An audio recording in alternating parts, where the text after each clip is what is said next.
अस्सलामुअलैकुम और खुशामदीद आई नेक्सिस पर। आज की वीडियो का आगाज़ करते हैं और आज हम सबसे पहले पढ़ेंगे कमेंट्स। कमेंट का मैं अपनी वीडियो में भी यूज़ करता आया हूँ, लेकिन इनको पढ़ते हैं आज। कमेंट्स होते क्या हैं, क्यों यूज़ होते हैं। सो बेसिकली होता क्या है कि जब आप कोड लिखेंगे, बड़ा कोड लिखेंगे, बिलफर्ज आपने 10,000 लाइनों का कोड लिख दिया। अब उसके अंदर, उस कोड के अंदर आपने बहुत सारी चीज़ों के लिए कोड करा होगा। और अगर आप टीम वर्क कर रहे हैं, ख़ास तौर पे अगर आप टीम वर्क कर रहे हैं, तो लाजमी नहीं है आप अकेले ही उस प्रोजेक्ट पे काम कर रहे हो, आपके साथ और भी डेवलपर्स काम कर रहे होंगे। तो कमेंट्स क्या होता है कि आपने बिलफर्स एक फॉर्म बनाया, आपने एक फॉर्म का कोड लिखा, और अब आप चाहते हैं कि जो मेरा पार्टनर है उसको पता लग जाए, ये भाई ये फॉर्म जो है ये मैंने लिखा है और ये फॉर्म का कोड मैंने लिखा है, और वो इसके अंदर एडिटिंग ना करे। तो अब आप क्या करेंगे, आप उसके लिए कमेंट्स का यूज़ करेंगे। कमेंट्स बेसिकली होते क्या हैं, ये ऐसी लाइंस होती हैं, ऐसे वर्ड्स होते हैं जिनको पाइथन इंटरप्रेटर इग्नोर मारता है, इनको एग्जीक्यूट नहीं करता। पाइथन इंटरप्रेटर इनको इग्नोर मारता है जैसे। और कमेंट्स बहुत ज़्यादा यूज़ होते हैं और हम आपको भी यूज़ करने चाहिए। अगर आप एक अच्छे डेवलपर बनना चाहते हैं तो कमेंट यूज़ करने चाहिए। ये बड़े फ़ायदेमंद होते हैं, क्योंकि कई बार हम कोड लिखते हैं और हम ख़ुद भूल जाते हैं कि इस कोड का आउटपुट क्या है, इस कोड ये लिखा क्यों गया था और लॉजिक क्या है इस कोड का, तो हम खुद भूल जाते हैं और कमेंट जब बड़े काम आते हैं। तो अब मैं यहाँ पर कमेंट लिखता हूँ। बिलफर्स मैं लिख देता हूँ, मैं फिर से एक वेरिएबल बना लेता हूँ, यहाँ पे लिख देता हूँ 10। देन एक और वेरिएबल बना लेता हूँ, यहाँ पर यहाँ पे भी 10 लिख देता हूँ। और मतलब कि वही पिछले वीडियो वाला एक छोटा सा प्रोग्राम यहाँ पर लिख देता हूँ मैं, ठीक है। अब मैं चाहता हूँ कि मैं इनके ऊपर हेडिंग लगा दूँ कि भाई ये ए की वैल्यू है, ये बी की वैल्यू है, और ये नीचे वाला है इसमें क्या हो रहा है कि प्रिंट हो रहा है ए प्लस बी दोनों का सम प्लस हो रहा है, वेरिएबल ए का और वेरिएबल बी का। तो मैं क्या करूँगा, सिंपल मैं हैश लगाऊँगा। हैश लगा के अब मैं जो भी आगे लिखूँगा, अब आप देखें इसका कलर भी चेंज हो गया। तो मैं अब जो भी आगे लिखूँगा, this is the value of variable A. अब क्या होगा, इस लाइन को पाइथन इंटरप्रेटर इग्नोर मारेगा, वो समझ जाएगा कि ये कमेंट लिखा गया है। अब मैं एक और यहाँ पर भी लाइन लगा देता हूँ, this is the value of variable B, इसी तरीके से यहाँ पे। तो sum of A and B, sorry A and B.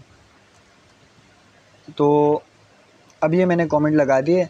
अब मुझे ये कोड समझने में आसानी होगी। तो कमेंट बड़े कोड, जब आप बड़ा कोड लिखेंगे, ज़्यादा लाइंस का कोड लिखेंगे, जब आपको बहुत काम आएंगे। तो ये एक इम्पोर्टेंट टॉपिक था जिसका आप लोगों को पता होना चाहिए। अब हम अपने आज के मेन टॉपिक की तरफ बढ़ते हैं, जो कि है कीवर्ड्स। अब कीवर्ड्स क्या होते हैं कि पाइथन, सबसे पहले हम कीवर्ड्स आज पढ़ ही रहे हैं, तो आज हम एक और कॉन्सेप्ट पढ़ते जाते हैं, इंटरप्रेटर और कंपाइलर का, ठीक है। अब जो हम कोड लिखते हैं, हम कोड इंग्लिश में कर रहे हैं, हम तो कोड इंग्लिश में लिख रहे हैं। जैसे मैंने प्रिंट लिखा है, हम ये सब इंग्लिश में कर रहे हैं। और जो हमारी मशीन है, जो हमारा सिस्टम है, बेसिकली ये क्या है, एक चिप है, i7 i5 जो भी है। तो इस चिप को जो है ये इंग्लिश समझ नहीं आती, ठीक है। इस चिप को ये इंग्लिश समझ नहीं आती। तो फिर हो रहा क्या है कि हम यहाँ पे इंग्लिश में कोड लिख रहे हैं और कंप्यूटर हमें रिप्लाई दे रहा है। तो होता ये एक प्रोसेस होता है, उसको बोलते हैं कंपाइलेशन, ठीक है। उस प्रोसेस को बोलते हैं कंपाइलेशन। होता ये है कि एक सॉफ्टवेयर होता है, अब वो इंटरप्रेटर हो या कंपाइलर हो, वो क्या करता है कि हमारे इस हाई लेवल कोड को, जो है हाई लेवल कोड यानी जो इंग्लिश में हमने कोड लिखा, जो ह्यूमन रीडेबल है, उसको ट्रांसफॉर्म कर देगा मशीन रीडेबल फॉर्मेट में। उसको ट्रांसफॉर्म कर देगा मशीन रीडेबल फॉर्मेट में, जिससे क्या होगा कि मशीन, जो सिस्टम है, वो उस कोड को समझ पाएगा। ठीक है। अब वो जो इंटरप्रेटर होता है वो क्या करता है कि वो कहता है कि कुछ वर्ड ऐसे हैं, आप ठीक है आप लिखें, आप जो वेरिएबल का नाम रखना चाहते हैं रखें, आप अपना कोड लिखें, लेकिन कुछ वर्ड ऐसे हैं जो मैंने अपने लिए रिजर्व करे हुए हैं, इनको बस मैं ही यूज़ करूँगा, इनको बस मैं ही यूज़ करूँगा। जैसे प्रिंट हमने एक पढ़ा, तो ये एक कीवर्ड है क्योंकि इसको पाइथन अपने लिए यूज़ करता है। पाइथन बोलता है अब ठीक है आप जो नाम रखना चाहते हो रखो, लेकिन आप ये नाम ना रखो, आप ना आप किसी वेरिएबल का ये नाम रखो, ना आप कहीं और इसको यूज़ करो, क्योंकि ये मेरे लिए रिजर्व्ड है, इनको मैं यूज़ करूँगा। अगर अब आप क्या करें, आप प्रिंट के अंदर बिलफर्ज आप प्रोग्राम लिख देते हैं ये प्रिंट और प्रिंट, तो अब होगा क्या कि इंटरप्रेटर कंफ्यूज हो जाएगा, वो बोलेगा ये अब प्रिंट के अंदर प्रिंट लिखा है, प्रिंट बाहर है, तो कंफ्यूज हो जाएगा और एरर थ्रो करेगा। ठीक है, तो कुछ वर्ड होते हैं जिनको कीवर्ड्स कहते हैं, वो अपने लिए रिजर्व रखता है पाइथन, और वो 32 कीवर्ड्स हैं। इनको याद करने की कोई ज़रूरत नहीं है। इनको मैं यहाँ पर अगर हम गूगल पे आके सर्च करें पाइथन की वर्ड्स और यहाँ से इमेजेस में आए तो आप देख सकते हैं ये वो 32 कीवर्ड्स हैं जो पाइथन अपने लिए यूज़ करता है, जो कि रिजर्व वर्ड है पाइथन के। अभी ये लोड हो रही है पिक्चर, चलें इतने ये लोड होती है, हम अपने वापस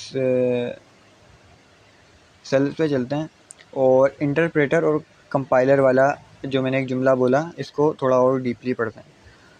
तो कुछ लैंग्वेजेस होती हैं, कुछ हाई लेवल लैंग्वेजेस होती हैं जो इंटरप्रेटर यूज़ करती हैं कंपाइलेशन टेक्निक्स में, और कुछ होती हैं जो कंपाइलर यूज़ करती हैं। फ़र्क सिंपल है, कोई ज़्यादा लंबी चौड़ी कहानी नहीं है इसकी, कि जो इंटरप्रेटर होता है वो क्या करता है, वो जो कोड है उसको line by line machine readable format में ट्रांसफॉर्म करता है, लाइन बाय लाइन।